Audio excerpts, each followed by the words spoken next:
I'm pleased to be here, and really I just want to give you some context for what our member companies have been able to accomplish and tell you like how we support those companies in Iowa. And I think you're going to find it very similar. We're just an Iowa organization. So in 2014, really our mission is, this started all in 2014, so from 8 original companies, we're now at 46 and growing, and we are sharing best practices across the state. Sometimes we say 100% best practices, 0 lobbying, so people know that we really are just saying no matter what's happening, we're trying to improve, move forward, and we don't talk about policy. We have relationships where we just hand that off. We find it works better that way. And it creates a really safe environment for people to show up and really learn anything. But our mission, if you read the first 4 words, is the most important. We connect Iowa businesses. The businesses are the ones doing the work, and we provide opportunities for them to connect and share those best practices. These are, actually we have more. Every time, I'm just not a good graphic designer. We grow fast and I don't get to update my splash. Valent Biosciences, in Osage, and Fox River Mills, Fox Sox, they just joined. So we have 46 members today. We'll probably have hopefully 50 by the end of June. And it's a wide spread. So we're not looking at just manufacturers or retailers. You have everything, small, medium size, large companies sharing best practices with different industries, retail, professional offices, manufacturers, everything under the sun. We want increased collaboration, increased ideas, increased innovation, because companies are trying to do this and they're just looking for ways to learn how to do it better and faster maybe. Where do we do this? We try not to be a Des Moines. Sometimes things get stuck in a place and we really try to work and get around the state. So our job is to hold events around the state, to do virtual things that everyone can participate in, and we're excited that we continue to have green as our membership, yellow as participation from other businesses, but we're an Iowa-wide organization. What does that actually mean when we talk about sustainability? I'll tell you that it was a small definition at the beginning because our first roundtable was more of like an open-ended, what do you want to talk about? What challenges are you facing? And since then we've evolved, and every year when our members tell us what challenges they're facing, we add that category to the list, and now we talk about definition, marketing, and reporting, which is actually our most important topic. It's the most talked about as far as like content, and it is how are you defining sustainability, measuring it, what tools are you using, how do you talk about it to your employees, how do you talk about it to the public, and are you doing a report? Do you have to legally, or are you doing a volunteer report? So that's a big category, and it really interests our members. But then we dive really deep into things like energy, water, waste, and transportation, or on the social, like HR and marketing side, how are you treating your people, giving and volunteerism, safety, health, and wellness, diversity, inclusion, financial wellness. We just added that, I think, like a year ago. It became really popular, added it to the list. So that's what we mean, and no company is doing all of these, and no company is doing all of these perfectly, but we're all working on them in some fashion, and it's great to have that available to talk about. What we actually do is webinars, roundtables, and tours. A webinar is a Wednesday on the lunch hour. You grab your lunch, you watch it for an hour, and hear 2 really good companies talking about a topic. It's our most accessible event, and we do at least 8, sometimes 10 or 12 a year. That's really about industry leadership. I'm going to blow through some of these slides, so if you notice I'm talking fast, sorry about that, but I really want to get to these guys. The industry leadership is really opportunities for our companies to share what they're doing well, how they're doing it, what they've learned, and so they can teach, just like leaders teaching leaders, sort of a thing. Roundtables are, I would say, our most valuable event. If you're able to make one or even read the notes, you get to sit and say, my number one challenge is this. We've tried A, B, and C. What do you think we should do next? And then get a lot of great feedback from other companies, peer professionals who know your work and then can help you succeed. That's a lot there's other stuff over here, but I'll just say there's great cost savings that can come out of that, especially on the operational side. There's some hard savings in things like waste and energy that are easy to calculate. There's some really good savings on the soft side with social issues, harder to measure, and if you ask any HR director, they'll tell you why that's not as easy to measure. And then we have tours. So this is probably our funnest event. People love to meet each other and go look at other people's companies, go walk around, get a tour. And we do that. About 3 companies per town. We just went to Mason City. Before that, we were in Muscatine. We've been to Ames, Cedar Rapids, Des Moines. We'll just keep moving around the state and doing some really cool tours. And that just builds your business network. It allows you to see some things you've never seen before, and there's also a lot of value in that. 6 years in, we're wrapping up our 6th year in June. Now we have the largest video library of best practices in the state of Iowa, all broken into those categories that we showed you earlier. We have a huge list of summaries of events. So if you missed a roundtable or a tour, we have copious notes so that you can go back and see who had what challenges, what businesses suggested what solutions, and then you can get on our membership directory and just reach out to that company and say, hey, I saw that you mentioned this in the roundtable. I'd love to talk to you about it over coffee. And really, when we're not around putting on events, we want a 24/7 peer network, able to pick up the phone, send an email, and get solutions to challenges that you're facing. This is just an example of like all the videos and stuff. We're actually rolling out a whole new website, so I don't know why I show this. I'll probably have to have whole new slides later. But just to show you that this is even an amalgamation of our old one. This just like started running down the page. When I said we had 78 videos, it was true. Now every one of these has its own page, its own discussion forum, and its own submission of new ideas that they want to hear webinars on. And our directory is very robust, and you can get to the sustainability person by name, by title, email, phone call, and talk to that person. And they're all willing. The reason they've joined is they're interested in sharing best practices. So they are more likely to pick up the phone and have a coffee with you. Another wonderful testimony, we have leadership members, and we have not only a leadership member, but Russ has been on the board for a long time. One of the founding members was Barilla, so really excited. Business members are contributing in huge ways too.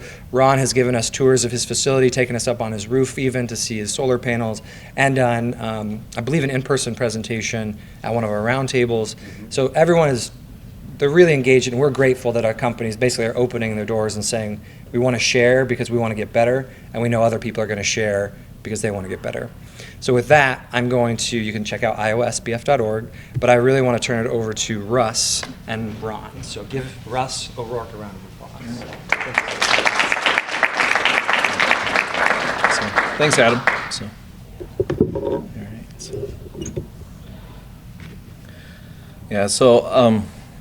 Just want to make sure. So a lot of times when people think of Barilla, they always think of, we're this awesome, great, huge company and stuff. But it all started back in 1877, over 143 years ago, with a small bakery pasta shop where a gentleman, Pietro Barilla, had a vision about just making really good pasta and bringing that out to his family, friends, his community. And so you can see over the lifetime of our company, we've kind of embraced that as an organization.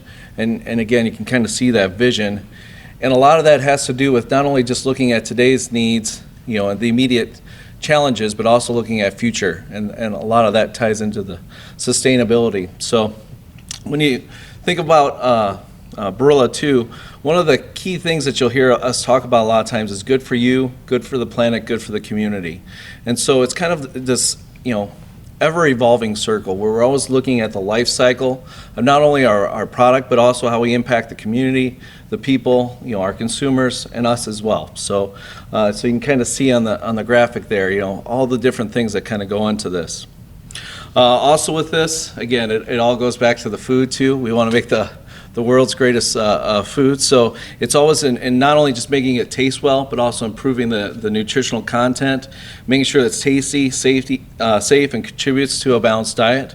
And it also promotes that healthy lifestyle. So again, we're thinking about our customers' well-being. So again, the thing with this too is looking at, in terms of if you guys are thinking about where you guys would set your challenges for the future, it's to have that vision. So it's just like, again, one of the nice things about the things we're talking about today is not only just, today's successes, but how are we going to build on those? So it's really nice to hear that about the City of Ames, starting with, the vision of 5, vehicles and seeing how that works with the intent that if it does succeed and is sustainable, you can bring it out to the fleet. So the same thing for us. We're always looking at that in terms of not only just the profitability of an organization, but also, again, impacts in a multi parts of the field. So one of the cool things about Barilla that I always love about is not only just the health and safety, which is my personal passion, we also talk about the diversity and integrity of our organization. That's our strengths. And it also makes us better and kind of fleeter of foot because we have different people coming together, different ideas, and bringing it forward. Again, that kind of spills over into the divisions. So again, it's not just pasta. We also make several different products. And so what I just wanted to do is kind of each one of those divisions actually does a breakdown in terms of what do we want to do as our group in terms of the whole. So since 2010, some of the things we've been looking at is we've reformulated over 420 of our products for a better nutritional profile. One of the things in terms of being more environmentally conscious was palm oil, and so what we actually were able to do is basically take that out of our raw ingredients. So again, hopefully nobody noticed an issue with the taste, but they found that it was better for them as well. So, and again, also passing the torch on to the future generations. So we've engaged over 18,000 school children on this, trying again teach and educate them. So again, passing on that torch and educating for the future. And again, celebrating our successes. So one of the things that we're very proud of is not only our semolina lines, but we've also introduced a couple of different products lines that are really cool as well. So in terms of our gluten-free lines, so rich in proteins, fibers, and gluten-free for our customers that are interested in different tastes, as well as also just from a dietary standpoint for food safety. And again, just constant innovation, not just being complacent with where we're at, but also looking at some of the things we want to do differently. So, and again, that's kind of the overall for the corporation. What I did want to do is get a kind of a snapshot of what this looks like at a site level. So for our Ames site, since 2019, we actually finished the installation and commissioning of 2 new semolina pasta lines to increase our capacity and meet our customer demand. So again, you might have seen a lot more construction, and so that created new challenges for our group. I know we tackled different things in terms of wood recycling, so those are always great things. And so again, I'm going to do a shout out for our team right there. Our ISO and food safety teams are always critical with that, and that's who I invited today for this. But again, we've added 40 new members in terms of going across the entire plant. So again, making sure we can support these changes. One of the ones we're really proud of is we revamped our rail yard. So before that, what we do is basically take smaller units of trains, just because we didn't have the capacity to either store or intake. But we also looked at it from best practices from across the organizations and without. So we're actually, I think, one of only 3 facilities in the state of Iowa that has a continuous motion scale in our rail yard. And so that sounds like, something that's a no-brainer, but again, not a lot of people are doing it. But what that's actually resulted in for us is, over the course of 1 year, we've actually realized over 14,000 gallons of diesel fuel in savings in terms of less consumption. So that equates to about 160 tons less carbon being actually emitted to the atmosphere. So again, it's looking at those things that it's not just a financial gain, but it's also, again, the overall impact to the environment. So those are some of those accomplishments that we're really proud of. So also, we've introduced 2 new gluten-free products, the red lentil and chickpea. So again, doesn't seem like much, but when you think about it, it's like they should be able to do that, but there's a lot of challenges that go into that. So I was looking at the team there. So also, we've removed egg allergen from our site. So again, it's looking at what we can do differently with our processes. And a lot of it goes back to harnessing the employee involvement to drive our site EMS and food safety management systems to drive compliance and performance. So again, a lot of this where sometimes people look at it as just a rule that you have to do, a lot of times what we need to do is kind of change our way of thinking to say, well, how do we make that rule work for us better? So how does it make more sense so that it's just the right way to do something? And then again, continue to grow and leverage past experiences to support future growth in order to be sustainable in both the short term and long term. So again, the great thing is we've been a partner with ISBF in the city of Ames for many, many years.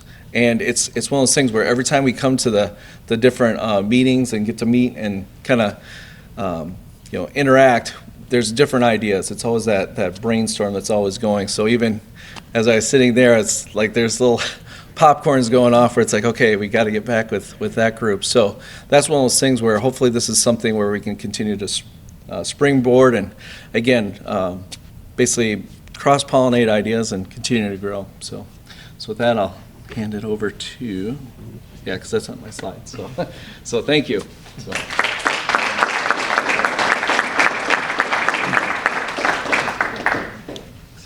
Hey Adam, how do I switch over? Yeah, you should just hit the down arrow. There you go. Well, hello, my name's Ron Franzen. I'm with McFarland Clinic. We have a couple slides up here. These are just snapshots I want to show you, and I'm going to get into the presentation and talk about them a little bit. But we look at energy efficiency, and I'm talking about facilities in general. And I loved listening to this comments about Barilla, and I had a great tour there this past year, and it was a lot of fun to get to see their organization and get to meet a lot of the group. And so it was all those trips that Adam has helped us go to has been phenomenal. So I'm going to jump into facility discussion a little bit and talk about how many places we've all gone into where you walk in and the air's blowing out at you, or you can't hardly pull the door open. Gone to restaurants, been that way. McFarland Clinic, been that way. And we're talking about building pressure and why does that make a difference? And it truly is just something, it's mechanicals that aren't working right. And not to bore everybody with that, but there's negative air pressure, positive air pressure can cost organizations tens of thousands of dollars a year. And so this is an example of one of our facilities that we discovered that we were way under, where we're so negative, we were pulling so much air into a facility, drastically affecting operation. So another example I want to show you is that when we look at energy efficiency improvements, we also go through, this is a small graph, and I'm sorry that you can't read it so well, but there's a great information here on developing an ROI, return on investment, and how to solve those problems. And often before I get into a lot of engineering design documentation, I'll go to this process and see if there's really an ROI, an investment return on our project that would make sense. And then I will get Kaylee involved at the City of Ames. I will go to Alliant Energy, Mid-American Energy, whatever utility I'm working with in the state of Iowa, and I'll bring them on board early on so that we can understand and have them help us with the design on the process. So this particular one here in front of us is going to be a project that I'm going to talk about in a minute, but it's UV solar. Something different than just solar energy that we use for electricity. This is another way to use solar energy to heat hot water. So I would like to talk about the environmental improvements that are being undertaken at McFarland Clinic. We have lots of examples that I've done over the past few years, and we continue to explore new opportunities. And I've just listed out, there's probably 9 or 10 of them here. I won't go through all of them, but we do have, right now, the largest solar array in Ames. They're going to beat us. City of Ames is soon. That's okay. It's great to see that happen. We've installed numerous geothermal cooling systems at our newest facilities that we built since 2010. We continue to add that. Our new South Ames location, we've added tinted windows to the west exposure. A huge improvement on solar gain in our facility. Static pressure, energy efficiency, and cargo vans. We're on the road every day with our vehicles, and they go a little bit more than 100 miles at a time, so electric doesn't work necessarily for us, but I do have requirements that we have to have a certain GPM, energy efficiencies that we're going to look at. We use those as pre-qualifiers before we even get into the price of the vehicle. We just have to make sure that we're doing our best. We do lots of LED lighting upgrades. We look at environmental friendly products. This goes all the way from our medical supplies all the way through our housekeeping supplies. And I'm really proud of the housekeeping area because we have done so much to reduce the environmental impact that's going down the sanitary sewers. When we use our cleaning products, it's amazing what the changes that we have made over the years. I have jumped a page here. Are we missing one? Oh, they're missing a few. That's okay. So what I'd like to talk about is a project that I'm working on right now in the City of Ames. It's at our 1215 Duff facility, and I'll be excited to share it with everyone when we're done with this. We are doing a UV solar project. It'll go on the roof of our 1215 Duff facility, and it's going to produce about 2.3 million BTUs of energy, hot water. And we're going to basically take our natural gas hot water usage, or natural gas usage, and cut it in half at our facility. This is a phenomenal project. It's got about a 6-year return on investment, so right kind of at that top end of what we'd like to see for capital improvements. But the return was there, the energy efficiencies are there, and we're really excited about it. We hope to, by mid-December, 1st of March, have that up and running. So that was in 1215 Duff and Ames. I have another location that has a similar scenario, but they use electricity, and that's over in Carroll. We use electric reheat. There's a lot of reasons why we had done that when we built that facility about 5 years ago. That has a return on investment at that location of about 3 years. It's a $140,000 investment, and it's solar UV as well. But we're going to actually have that returned, that cost savings within 3 years. And so we're super excited about that. The end result is that we're saving energy, we're saving carbon footprint of natural gas usage, we're doing all the right things, and we're using our good old sun to help us out. And so as I continue to work on energy efficiency projects at McFarland Clinic, and whether it's on new construction or renovation, we do lots of LED lighting, we do lots of efficiencies on motors and drives and et cetera. But as we continue to move forward, we keep striving for reduced cost and then improved patient health care. And that's ultimately what we're after, is we want to exceed our customers' expectations every day. And from my standpoint, that starts when you enter our grounds. And then once you get into the clinic, I let the rest of the staff do their part. But I want to make sure that our facilities are comfortable and welcoming to everyone.